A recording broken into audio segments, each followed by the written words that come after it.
श्री राम के पूर्वज राजा रघु के प्रभावशाली व्यक्तित्व के कारण उनका वंश रघुवंश के नाम से जाना गया। लेकिन सिर्फ प्रभावशाली व्यक्तित्व नहीं था, उन्होंने बहुत कुछ समाज के लिए, अपने देश के लिए, प्रजा के लिए किया और उनके नाम को बनाए रखने के लिए राजा दशरथ को बहुत कुछ करना पड़ा, सहना पड़ा। इतना ही नहीं, भगवान श्री राम को भी वन को जाना पड़ा, सिर्फ उस रघुकुल की परंपरा को कायम रखने के लिए, उस परंपरा पर कोई आँच ना आए इसलिए। और इसी हेतु उनके परिवार के अन्य सदस्यों को भी बहुत दुख पीड़ाएं झेलनी पड़ी, जो हम श्रीमद् रामायण में देख रहे हैं।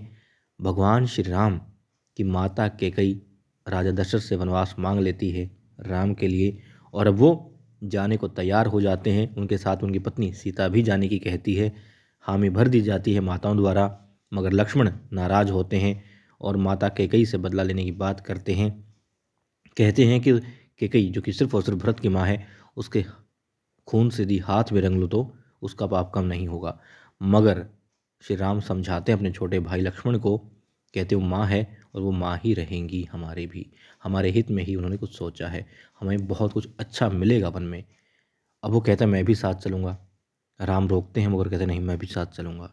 ठीक है, फिर कहते हैं तो तुम पर हक सिर्फ माता और मेरा ही नहीं है बल्कि तुम्हारी पत्नी का भी है, तो उनसे पूछ लो। अब वो अपनी पत्नी के पास जाता है और वो कहती है कि अच्छा होता कि वो भी चल पाती, आप तो अपने भाई का साथ वहाँ निभाओगे, रक्षा करोगे, लेकिन मैं, जो कि क्योंकि सीता सिर्फ ये नहीं है कि भगवान श्री राम की, उनके जेठ की पत्नी है, बल्कि उनकी बहन भी है, वो भी चाहती है वन में उनकी सेवा करना, मगर वो कहते नहीं, आपको यहीं रुकना होगा।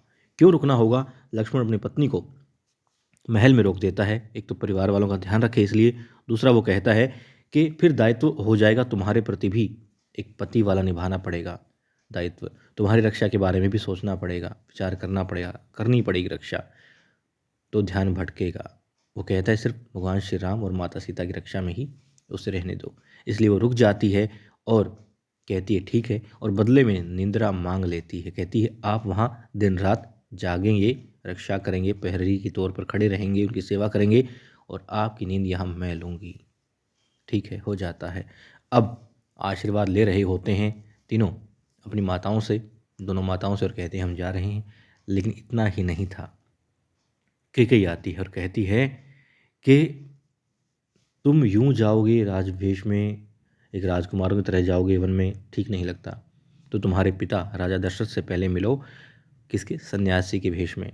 और सन्यासी के भेष में जब वो तुम्हें देखेंगे तो उन्हें थोड़ा संतोष होगा कि हाँ भाई ठीक है, कोई दिक्कत नहीं है, मान लेते हैं। हालांकि आसान नहीं था। फिर वो कहता है मैं अकेला नहीं जा रहा हूँ माता, सीता भी साथ में जा रही है और लक्ष्मण भी जा रहा है। बहुत समझाया मगर नहीं मानता है। कहती है ठीक है, तो कहता है कि इनके लिए भी भगवा वस्त्र चाहिए होंगे। अब ठीक है, वस्त्र आ जाते हैं, वो लोग लेकर के प्रणाम करके माताओं को अपने जो आभूषणों वाले वस्त्र होते हैं, आभूषण होते हैं, जो राजपाट वाले वस्त्र होते हैं, वो उतार रहे होते हैं, और जी हाँ, साधु का भेष धारण कर रहे होते हैं। अब माता सीता से उनकी बहन कहती है कि नहीं, इसे तो रख लीजिए, चूड़ामणि। वो कहती है इसे रखिए, ये शोभा होती है, सुहाग की निशानी होती है, इसे रखिए। रख लिया, ठीक है। बाकी सारे उन्होंने दागिने जो थे अपने तकरीबन उतार दिए। सब भगवा धारण कर लेते हैं, राजा दशरथ के पास पहुंच जाते हैं आशीर्वाद लेने के लिए।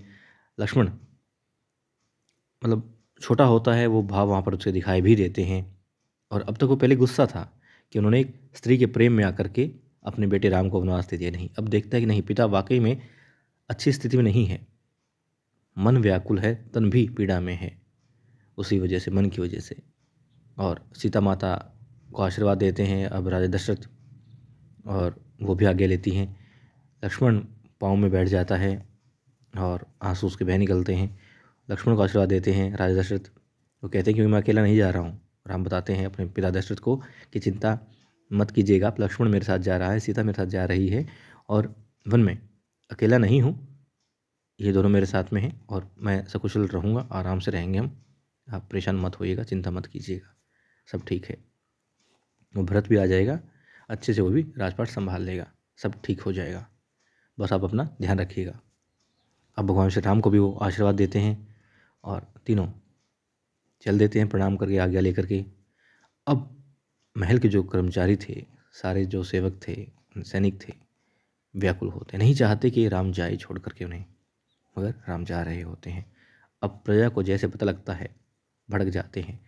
वो सारी जो सुरक्षा व्यवस्था थी महल की, इसको तोड़ करके महल के अंदर दाखिल हो जाते हैं और पहले तो नारे लगाते हैं कि राम की जय हो, राम की जय हो, और फिर कहते हैं श्री राम हम आपको नहीं जाने देंगे।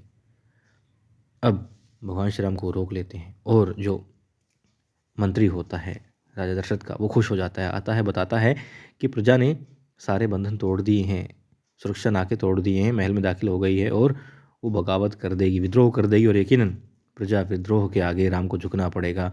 राम वनवास नहीं जाएगा ऐसा लगता है, क्योंकि प्रजा बहुत आवेश में थी, बहुत प्यार करती अपने राम से, इसलिए माता सीता से प्रेम करती है इसलिए, मगर नहीं।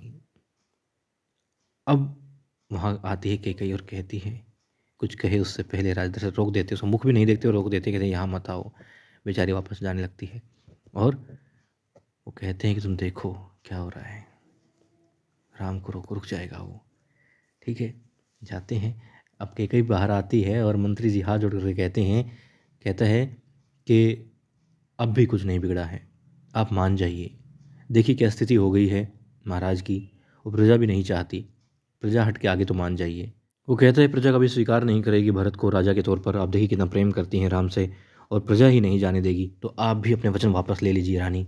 वो विनती कर रहा होता मगर वो कहती हैं, तुम मंत्री हो, तुम्हारा दायित्व है सलाह देना, मगर जब सलाह मांगी जाए तो अभी सूचित कर दो भरत को कि वो कैकेयी से वापस आ जाए, उसका राज्याभिषेक होना है। बेचारा वहाँ से चला जाता है और अब देखती है कैकेयी भी महल के ऊपर से कि क्या हो रहा है, कैसे राम जा रहा है, क्योंकि वो चाहती है कि ये जो सुख के पल है जब राम जा रहा है भगवा धारण करके अपनी पत्नी अपने भाई लक्ष्मण के साथ में, तो उसे देखे। मगर प्रजा रोकना चाहती हो, कहते नहीं मैं रुक नहीं सकता, धर्म निभाना होगा, आप भी धर्म निभाने दीजिए, मुझे आराम से जाने दीजिए, साथ दीजिए मेरा। साथ कैसे दीजिए कि महाराज और रानियों के प्रति द्वेष नहीं रखना है, उन्होंने जो किया है मर्यादा में रहकर किया है और उसी मर्यादा का पालन आपने भी करना है। मगर कैकेयी को भड़का रही होती है वहाँ पर फिर मंत्रा, कहती देखा कैसी बातें कर रहा है, और ये सही मौका है, सही मौका है, भरत को बुला लो। कहती हाँ बस अभी बुलाऊंगी उसे। और राम से जो लोग कहते हैं कि राजा ने सही नहीं किया, एक स्त्री के प्यार में आकर के अंधा हो गया है, उसकी बातें इस तरीके से मान रहे हैं, तो वो धमकाते हैं, कहते अपने मुख को, अपनी जिह्वा को लगाम लगाओ, आप जानते हैं आप मेरी माता के बारे में कह रहे हैं, मेरे पिता के बारे में कह रहे हैं और मैं ये सुन नहीं सकता। अब यहाँ पर थोड़ा थोड़ा भाव बदल रहा होता है चेहरे का, जो कैकेयी होती है उसका, कि देखो कितना प्यार करता है, प्रेम करता है राम मुझसे, और प्रजा मेरा विरोध ना करे, मुझे गलत ना कहे, मेरे बारे में कुछ अपशब्द ना बोले, अब भी प्रजा से ये कह रहा है, निवेदन कर रहा है। और अब प्रजा से वो कहते हैं कि आप मेरा साथ दीजिए, यहाँ महाराज का और भरत का, सभी रानियों का मान जो था वही रहना चाहिए, आप वही रखेंगे और हर कार्य में सहयोग करेंगे, हर निर्णय में उनका साथ देंगे, ऐसे आपसे कामना करता हूँ, प्रार्थना करता हूँ। और हाथ जोड़ कर निवेदन कर कर जा रहे होते हैं। महिलाएं रोकना चाहती हैं, बच्चे रोकना चाहते हैं, सभी रोकना चाहते हैं राम को, मगर नहीं, वो कहते हैं उसे जाना ही होगा। ठीक है, और प्रजा में से बहुत सारे लोग कहते हैं कि हम आपके साथ चलेंगे, हम आपके साथ चलेंगे, इतना तो करने दीजिए। ठीक है, मान जाते हैं राम, क्योंकि उन्हें पता है कि हाँ कैसे इन्हें अयोध्या में ही छोड़ करके निकलना है। और जो मंत्री होते हैं राजा दशरथ के, वो रथ के सारथी बन जाते हैं। अब विदा लेते हैं भगवान श्री राम, लक्ष्मण और माता सीता, एक ही रथ पर जा रहे होते हैं, प्रजा साथ में जा रही होती है, माताएं देख रही होती हैं, रो रही होती हैं, मगर रानी कैकेयी खुश हो रही होती है कि हाँ उसका भरत अब राजा बन जाएगा, निर्विघ्न राजा बन जाएगा। और वहाँ लंका में लंकापति रावण शिव शंभू की पूजा कर रहा होता है और साथ में प्रयासरत होता है कि विद्युत जीवा जो उसका बहनोई है उसे जल्द से जल्द मिल जाए और फिर वो उसे अच्छा सा सबक सिखा पाए। साथ में पत्नी भी होती है उसकी और कहती है कि आप अभी भी ऐसी कामना कर रहे हैं, आपका बहनोई है, उसे माफ़ कर दीजिए और रिश्ते के बारे में सोचिए, कम से कम रिश्ते का तो लिहाज कीजिए। अब उसकी बहन भी आगे बढ़ती है शूर्पणखा, और वो कहता है तुम क्या कर रही हो, क्या सोच रही हो तुम, अरे तुम लंकापति रावण की बहन हो, तुम्हारा दूसरा विवाह करवा दूंगा, किसी और अच्छे लड़के से करवा दूंगा, मुझे माफ़ कीजिए करना भाई। माफ़ी मांगती है और जैसा आपको उचित लगे आप वैसा ही कीजिए, ठीक है। फिर वो वहाँ आ जाता है मारीच, जिसने बताया कि विद्युज्जीवा पाताल लोक में है और कैसे जाया जा सकता है। ऐसी वो लोग अब योजना बनाते हैं। योजना में अब बात आती है सबसे वीर इंसान लंका में जो होता है, जो रावण को लगता है, वो होता है मेघनाद। कहते हैं मेघनाद कहाँ है। अब मेघनाद तो शिक्षा दीक्षा लेने गया हुआ होता है और वहाँ वो अपना धर्म निभाता है। उसके गुरुजी बहुत अच्छे तरीके से उसकी परीक्षा लेते हैं, मगर वो किसी को हानि नहीं पहुंचाता। चाहे कोई देव भेष में आए, चाहे किसी भेष में आए, दुश्मन बन करके आता है तो वो सिर्फ उन्हें मूर्छित कर देता है, मगर मारता नहीं है।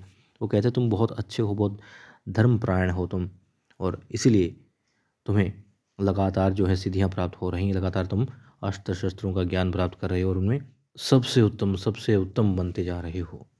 तुम्हारी यही धर्मपरायणता, नेक दिली बहुत अच्छी है। अब गुरुजी कहते हैं उसके कि मेघनाथ तुम बस यूं ही अपने धर्म पर टिके रहना और धर्म से हटना मत, तुम लंका को बहुत बहुत आगे तक लेकर के जाओगे। वो भी प्रणाम करता है, आशीर्वाद और लेता है और कहता है जी बिल्कुल ऐसा ही होगा। तभी वहाँ पर मारीच आ जाता है और कहता है कि लंकापति रावण ने आपको याद किया है।